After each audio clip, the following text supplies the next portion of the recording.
अस्सलाम वालेकुम। जो आप लोगों से मैंने बात करनी है वो ये है कि पाकिस्तान टीम ने आज टेस्ट मैच जीती और बहुत बड़ी कामयाबी है पाकिस्तान की। इस कामयाबी को मैं उस कामयाबी के साथ मैच करूंगा। समझ लो कि पाकिस्तान ने किसी भी टूर्नामेंट में, आईसीसी के इवेंट में या एशिया कप में, ग्रुप में इंडिया को शिकस्त दी। ये मैच इतना ही बड़ा है क्योंकि असल क्रिकेट टेस्ट क्रिकेट है। असल क्रिकेट की जो बेसिक्स है वो टेस्ट मैच है। और जब आप इस तरह का टेस्ट मैच जीतते हो तो आपकी टीम को बहुत बूस्ट मिलता है, आपका कॉन्फिडेंस लेवल बहुत हाई हो जाता है। तो ये टेस्ट पाकिस्तान सिर्फ ये वजह से नहीं जीता कि वो कंडीशन या पिच ऐसी प्रिपेयर की गई। ये मैच पाकिस्तान ने इसलिए साउथ अफ्रीका जैसी मजबूत टीम को हराया है कि पाकिस्तान की टीम का बैलेंस सही था। पाकिस्तान की टीम एबिलिटी पे बनी थी। एक चेंजिंग उसमें बनती थी, जो मैंने पहले कहा था कि एक स्पिनर कम है, वरना ये रिजल्ट और मुख्तलिफ पाकिस्तान के हक में होता। 93 रन की बहुत बड़ी फतह है ये पाकिस्तान की, बहुत बड़ी। और इसमें लूप पोल्स भी है। लूप पोल सिंपल से है, वो ये है कि जो पाकिस्तान की कप्तान की आप प्रेस कॉन्फ्रेंस सुन लें, उसमें जो उसने बातें बोली है तो वो बातें मुझे ऐड करने की जरूरत नहीं है अपने वीलॉग में। और उसने बड़ा बेहतरीन प्रेस कॉन्फ्रेंस में जो है ना, उसने जो है ना साफियों के सवालों के जवाब दिए। मैंने आपको पहले भी कहा था कि नोमान का बहुत बड़ा रोल है। शाहिद आफरीदी को मैंने क्रिटिसाइज जरूर किया था कि उसको जब आपने खिलाया तो वो कुछ बताए भी तो सही क्यों खिलाया है। हसन अली को जब आपने खिलाया, उनकी रिस्पॉन्सिबिलिटी है, वो घूमने फिरने के लिए नहीं आए कि उन्होंने क्या किया है। शाहिद आफरीदी ने आज रिवर्स स्विंग की, ठीक है, और उसने अच्छी लेंथ में बॉलिंग की और उसने क्रूशल विकेट ली। आते ही जो उसने विकेट ली, और उसमें कप्तान को मैं क्रेडिट देना चाहता हूं, बेहतरीन कैप्टनसी को क्रेडिट देना चाहता हूं।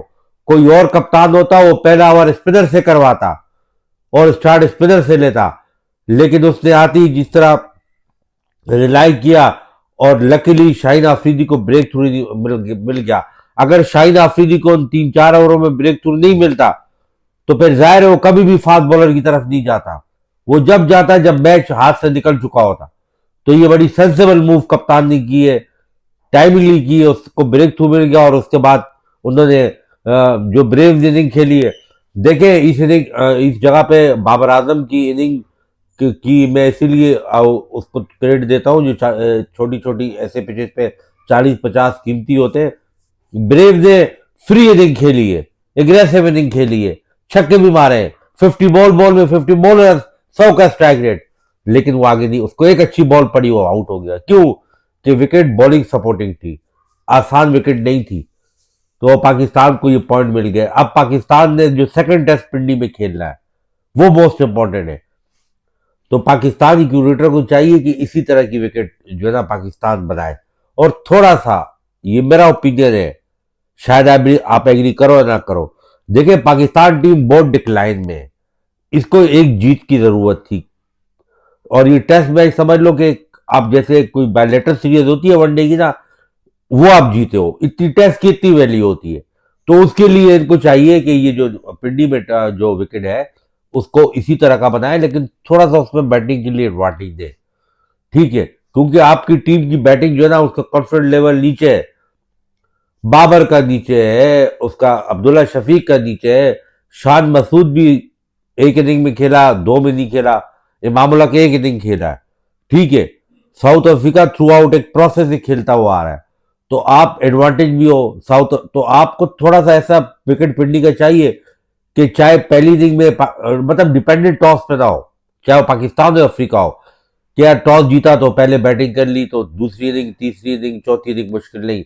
एटलीस्ट 2 से 3 दिन तक वो विकेट, कम से कम 2 दिन तक तो वो विकेट, 2 से 3 दिन तक विकेट इतना बैलेंस खेले कि थोड़ा बैट्समैनों के लिए भी उसमें कुछ हो। जैसे यहाँ पे था, यहाँ पे बैट्समैनों के लिए था, कम था, बैट्समैनों के लिए था कम था, स्पिनर के लिए ज्यादा था, लेकिन स्पिनर के लिए भी एक्स्ट्रा ऑर्डनरी नहीं था, सही थी पिच।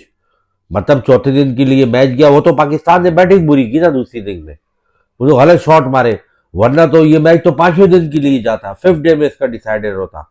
जैसे इंडिया में देखे, वेस्ट इंडीज जैसी कमजोर टीम भी 5वें दिन तक मैच रह गई और इनकी शिकस्त से बची, सेंचुरियां बनी, सिराज ने विकेटें ली, स्पिनर ने विकेटें ली, एक मल्टीपल किस्म की परफॉर्मेंस आई है। टेस्ट की खूबसूरती है कि मल्टीपल किस्म की उसमें परफॉर्मेंस आए, फास्ट बॉलर, स्पिनर, बैट्समैन। तो पिंडी वाली विकेट ये डिफेंडिंग अप्रोच बिल्कुल नहीं है, ये होती है स्ट्रेटजी। जो आप स्ट्रेटजी करते हो कि आपने थ्रू आउट उनको स्पिनिंग टैग भी नहीं दे देना कि कहीं आप खुद ना उसमें घड़े में फंस जाओ, और आपने फ्लैट ट्रैक भी नहीं बनाना कि बिल्कुल यार ड्रॉ करना है, टेस्ट आउट सीमिंग तो बनाएगा नहीं पाकिस्तान। आपने ऐसी विकेट बनानी है जो कि बैट्समैन को ज्यादा मदद दे पिंडी वाली, ताकि आपके बैट्समैन फॉर्म में आ जाए। ठीक है, क्योंकि इसके बाद तो आपकी टेस्ट सीरीज नहीं है बहुत आप, और इस रिसाइकिल में आपके पास बहुत गोल्डन चांस है। ठीक है ना, क्यों कि मुश्किल टूर है आपका इंग्लैंड का, जो हमेशा मुश्किल होता है, वहां जो है ड्यू बॉल यूज होती है। उसके अलावा आप श्रीलंका यहाँ खेलेगा, न्यूजीलैंड यहाँ खेलेगा, बांग्लादेश जाना है, बांग्लादेश इतना स्ट्रॉन्ग ओपोनेंट है नहीं। ठीक है, वो देख रहे हैं अफगानिस्तान के खिलाफ तीनों वनडे हार गया, कितने बुरे तरीके ट्वेंटी जीत गया, वो लॉन्गर वर्जन में इतने स्ट्रॉन्ग नहीं है। और वेस्ट इंडीज आपने जाना है, जो भी इतनी स्ट्रॉन्ग कैंडिडेट नहीं है टेस्ट की। तो आपका मुश्किल टूर पड़ा है सिर्फ इंग्लैंड वाला। तो इंग्लैंड से पहले अगर आप ये 1-0 के साथ भी चले जाएंगे ना, अगला टेस्ट ड्रॉ भी हो जाएगा, तो आप एक विनिंग को उसके साथ आप पॉइंट के साथ जाओगे। लेकिन मैं यही सजेस्ट करूंगा कि क्यूरेटर नेक्स्ट जो पिच बनाए वो ऐसी बनाए कि 2 से 3 दिन वो बैटिंग के लिए भी साजगार हो। भले कोई मसला नहीं है, उनके बैट्समैन भी रस करें, आपके बैट्समैन भी रस करेंगे, लेकिन अगर इस तरह की पिच बनाते हैं तो इस तरह की पिच फिर बहुत ज्यादा डिपेंडेंट हो जाती है टॉस पे। ये बात सही है कि शान मसूद ने आज बोल दिया कि नहीं हम पहले भी जीते थे इंग्लैंड से और हमने पहले बैटिंग करी, लेकिन शान मसूद ये बात भूल गया कि इंग्लैंड के पास सिर्फ लीच जैसा बॉलर था, और जितो एक था वो लेफ्ट आर्मर है, लेकिन एक्स्ट्रा ऑर्डनरी लेफ्ट आर्मर नहीं था। इनके पास 3 स्पिनर है, तो उनके पास एक स्पिनर था। ठीक है, तो आप जो है ना वो उसको इससे कंपेयर मत करो। और उसमें इंग्लैंड के बैट्समैन ने जो है वो ओवर कॉन्फिडेंट भी थे, अल्ट एग्रेशन भी था, उनकी शॉट सिलेक्शन ज्यादा थी बनिस्बत डिफेंस के। तो ये चीजें जो है जो डाटा एनालिसिस होता है उसको जो साथ में लाखों रुपए ले रहा है, वो ये उनके किस तरह आउट हुए थे, कैसे आउट हुए थे, उनके स्पिनर ने क्या बॉल की थी। तो कहने का मकसद ये है कि पाकिस्तान की टीम इतनी बुरी नहीं है कि वो साउथ अफ्रीका के स्पिनर को टैकल ना कर सके, वो टैकल कर सकती है, लेकिन शर्त ये है कि वो अपनी एग्जीक्यूशन बेस्ट करे, हर बॉल पे फोकस करे। तो मेरे हिसाब से इसी तरह से थोड़ी हल्की पिच होनी चाहिए। ठीक है ना, ये बिल्कुल डिफेंडिंग अप्रोच नहीं होती। डिफेंडिंग अप्रोच तब होती है जब आपके पास 3 टेस्ट मैच हो, 5 टेस्ट मैच हो। आपके पास तो 2 टेस्ट है, वेस्ट इंडीज की तरह 1-1 ड्रॉ कर लोगे तो फायदा तो नहीं है, पहला टेस्ट जीतेगा तो भले दूसरे टेस्ट में थोड़ा बैटिंग उस पर होगा, क्योंकि आपके बॉलर में और उनके बॉलरों में ये फर्क है कि आपके बॉलरों में नोमान हो गया और आप अबरार को अगर ले लोगे, तो अगर थोड़ा सा बैटिंग सर्विस भी होगा ना, तो ये आपके बैट्समैन थोड़े रन करेंगे तो ये लॉन्ग रन के लिए उनको फंसा लेंगे, क्योंकि पाकिस्तान यहाँ खेले हुए हैं इन कंडीशन में। साउथ अफ्रीकन स्पिनर ज्यादातर स्पिनिंग कंडीशन में नहीं खेले हुए, उनको ज्यादा आइडिया नहीं है, उनको ज्यादा मालूम नहीं है। लेकिन आप अगले मैच में तो हसन अली डेफिनेटली टीम से बाहर होता है, क्योंकि शाहिद ने तो आज विकेटें ले ली। ठीक है, तो आप शाहिद के साथ तो जाओगे, अब खुर्रम मंजूर के साथ तो नहीं जाओगे। तो अबरार या आसिफ आफरीदी, आप अगर आसिफ आफरीदी को लेते हो तो भी बेस्ट है, क्योंकि लेफ्ट हाफ स्पिनर यहाँ उनके ज्यादातर राइट हैंडर है, और जो गेंद बाहर निकालता है और वो ट्रबल वो गेंद थोड़ी स्टेटर वन भी करता है और बैटिंग भी अच्छी खासी कर लेता है, वो आपके लिए बेस्ट है। लेकिन अगर आपको हम मिस्ट्री टाइप का बॉलर देना चाहते हैं तो आप अबरार के साथ भी जा सकते हो। तो आपको 3 स्पिनर रेगुलर आपको डालने पड़ेंगे, एक पेसर होगा आगा सलमान, और बाकी कॉम्बिनेशन तो चेंज होगा नहीं। अब्दुल्ला ने 41 कर दिए, उसको आप एकदम चेंज कर नहीं सकते, और बाकी कामरान गुलाम को डक्ट नहीं कर सकते। और जहां तक बाबर आजम का सवाल है, बाबर आजम को मैसेज ये कि बाबर आजम देखो, जो भी क्राउड आया है या जो भी लोग आए वो तुम्हें फॉलो करने आए। ठीक है, तुम स्टार आइकॉन हो, तुम्हारी वजह से क्राउड ग्राउंड में आता है, मैचेस का मजा आता है।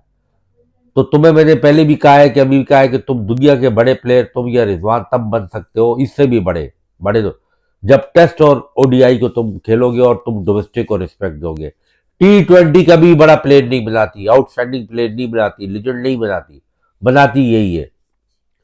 ठीक है, तो तुम स्पिनर के आगे जो खेलते हो, तो जिस तरीके से सीप शॉप का बहुत से लोग बोलते हैं तुम नहीं मारते, नहीं मारते, सही, इट्स ओके, वो तो विराट भी नहीं मारता, बाकी भी प्लेयर कई गुजरे जो नहीं मारते। सीप शॉट लाजमी नहीं है, लेकिन तुम स्पिनर के आगे ना, जिस तरह तुमने दूसरी इनिंग में उन पर थोड़ा अटैक किया, तुम उन पर शॉट खेलने गए हो, तुमने कदमों का इस्तेमाल किया, तुमने निकल के शॉट मारे, ग्राउंड शॉट, इस तरह से थोड़ी फ्लेक्सिबिलिटी अपने अंदर लाओ। तुम स्पिनर, अगर तुम खड़े खड़े अपनी जगह पे स्पिनर को खेलते रहोगे, डॉट सिंगल और रोटेशन नहीं करोगे, या उनको आप एक शॉट मारोगे ना, वो लेंथ, वो जो है ना बॉलर जो है ना भूल जाएंगे। एडम माकरम ने प्रेस कॉन्फ्रेंस में बोला है कि बाबर आजम की विकेट हमारे लिए अहमियत है, यानी तुम्हारा इम्पैक्ट इतना ज्यादा है उस हर ओपोनेंट पे होता है, तो उसको यूटिलाइज करो। और सबसे इम्पोर्टेंट बात कि मैं हिंदुस्तान के एक चैनल देखता हूँ, अमूमन उसके क्लिप देखता हूँ जिसका नाम है स्पोर्ट यारी। यार तुम लोग में शर्म हया तो है ही नहीं, तुम इतने बेगैरत हो। तुम इस टाइम रोहित का और उसका विराट कोहली का तस्करा करो, ठीक है, कि जो है उनकी क्या क्रिकेट है, गौतम गंभीर की क्या कंट्रोवर्सी है। तुम उधर एक दिन तुम बोल रहे हो, तुम उनका भविष्य डिस्कस करो, विराट और रोहित का। तुम ये बोलते हो साउथ अफ्रीका कमबैक करेगा, हेडलाइन लगाते हो, दूसरे दिन लगाते हो कि साउथ अफ्रीका चेस कर लेगा, तीसरे हेडलाइन ला, और क्रिकेट को अनबाइज्ड हो के क्रिटिसिज्म वो करो, जर्नलिज्म। हम यहाँ से प्रेम प्यार इस तरह के कंटेंट करते हैं, तो तुम लोग तो जंगली जायल गवार हो तुम तो।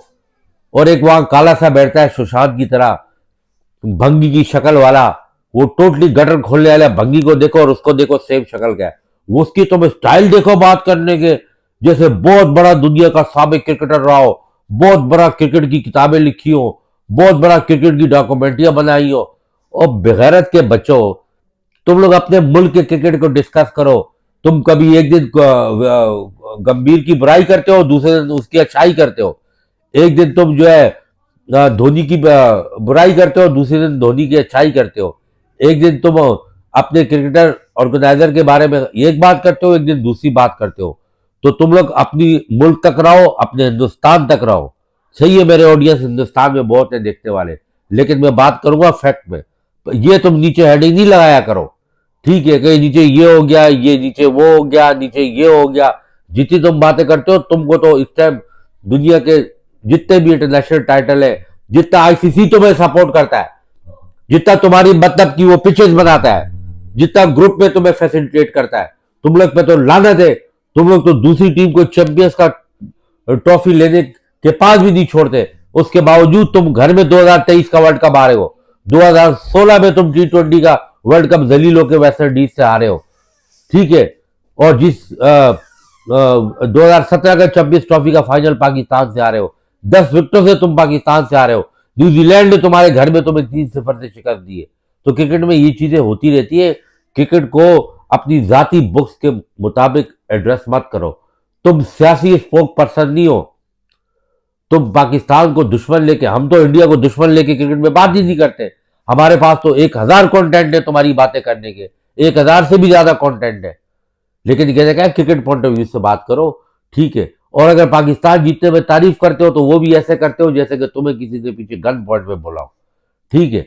तुम अपनी क्रिकेट जैसी भी है, अपनी आईपीएल जैसी भी है, तुम्हारी टीम ऑस्ट्रेलिया जा रही है, रोहित विराट की प्रचार करो।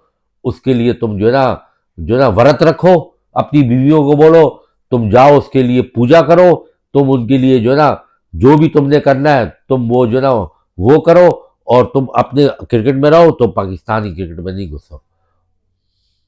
शुक्रिया। देखिए, लोग कहते हैं जी बाबर आजम कुछ नहीं, उसकी फैन फॉलोइंग कुछ नहीं। 4 दिन हमने देखा, जितनी फैन फॉलोइंग है ना उसको टीम से निकाल सकते, लेकिन दिलों से नहीं निकाल सकते जी। हमें बाबर T20 में चाहिए, किंग है। Happy birthday Babar Azam, thank you. चलो अब आप क्या कहोगे? मैं सबसे पहले ये कहूँगा कि ये जो 2 टक्के के लोग जो अपने शो में बैठ के बातें करते हैं, उनकी औकात नहीं, उन्होंने ज़िंदगी में इतनी अपनी टोटल उनके रन मिला लो नहीं है। पाकिस्तान में जितने लड़के खेल रहे हैं ना 15 टोटल मिला के उनके 2000 रन है T20, बाबर कल्ले के 4000। 25 में एक मैच किधर का इनका रूल, माँ का रूल निकला हुआ है कि अगर ना पसंद आके मुझे को खिलाना नहीं है। ये उन्होंने नया रूल निकाल दिया। 25 का एक मैच खेला है, सिर्फ एक मैच उसने 2025 का खेला, फिर भी वो टॉप स्कोरर है। और कहते हैं कि नहीं, सलमान लियाका को बनाया उन्होंने, किस पे सलमान लियाका को बनाया? उसकी फैन सिर्फ एक मसला है, मेरा सिर्फ एक बात, उसको सिर्फ सबको एक मसला, सही जनवरी सबको सिर्फ एक मसला है कि 90s के बाद कोई कैसा लड़का है जो हम सबको तगड़ा है। उसकी एक सेंचुरी रुकी हुई है, उसकी सिर्फ एक सेंचुरी रुकी हुई है, और जिस दिन उसकी सेंचुरी होगी उससे बड़ा कोई प्लेयर। मैच भाई बहुत ही मजेदार था। बाबर आजम की आज बर्थडे थी और उसी ने आज भी परफॉर्मेंस दी। हम सब सिर्फ उसी को देखने आए थे। जितनी परफॉर्मेंस